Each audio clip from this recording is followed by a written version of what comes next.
Hey all welcome to Saram designs. ഇന്നൊരു delivery vlog കണ്ടോല്ലോ, Mankada Puthanathani.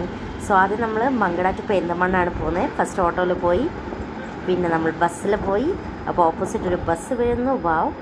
And finally നമ്മൾ തിരൂർക്കാട് എത്തി. തിരൂർക്കാടാണ് കോളേജ് പഠിച്ചത്. അവിടെ കുറേ nostalgia feelings. And lastly we reached എത്തി bus stand. And family wedding centre നമ്മളൊരു കോമൺ സ്പോട്ടാണ്. പിന്നെ നമുക്കൊരു നട്ട്സ് ഹാമ്പർ പാക്ക് ചെയ്യാനുണ്ടായിരുന്നു. സോ അജ്ബ സുഹേൽക്കൻ്റെ അവിടെ പോയി, അജ്ബ സ്വീറ്റ്സിൽ അവിടെ ഡ്രൈ ഫ്രൂട്ട്സ് നട്ട്സൊക്കെ നമ്മൾ പാക്ക് ചെയ്തെടുത്തു.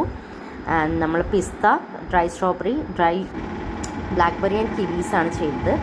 ആൻഡ് ഓട്ടോയിൽ നമ്മൾ ഫുഡ് കഴിക്കാൻ പോയപ്പോൾ ഇതാണ് ഞാനും അൻസലിനെയും ആത്തിക്കും. ആൻഡ് പേൾ ലഗൂൺ റെസ്റ്റോറൻറ്റിൽ നമ്മളെത്തി. നമ്മളൊരു ഫേവറേറ്റ് സ്പോട്ടാണ്.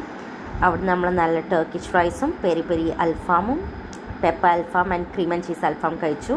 എന്നിട്ട് പിന്നെ നമ്മൾ ഔട്ട്ഡോറിൽ നിന്ന് ഫോട്ടോസ് എടുത്തു. നമ്മൾ പിസ്താസ്, black berries, strawberries and kiwi dry ആയിട്ടുള്ളതാണ് എടുത്തത്. അതുപോലെ ഒരു വൈറ്റ് ഡെക്കോണെറ്റ് വെച്ചിട്ട് maroon kind of artificial flowers and leaves വെച്ചിട്ടാണ് നമ്മൾ ഡെക്കോർ ചെയ്തത്.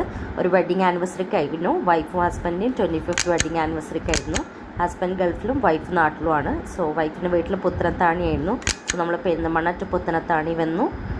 ആൻഡ് പുത്തനത്താണി അവസാനം റീച്ച് ചെയ്തു. ആൻഡ് അവിടുത്തെ ഒരു കഫേയിൽ നിന്ന് നമ്മളൊരു കേക്കും സെറ്റാക്കി.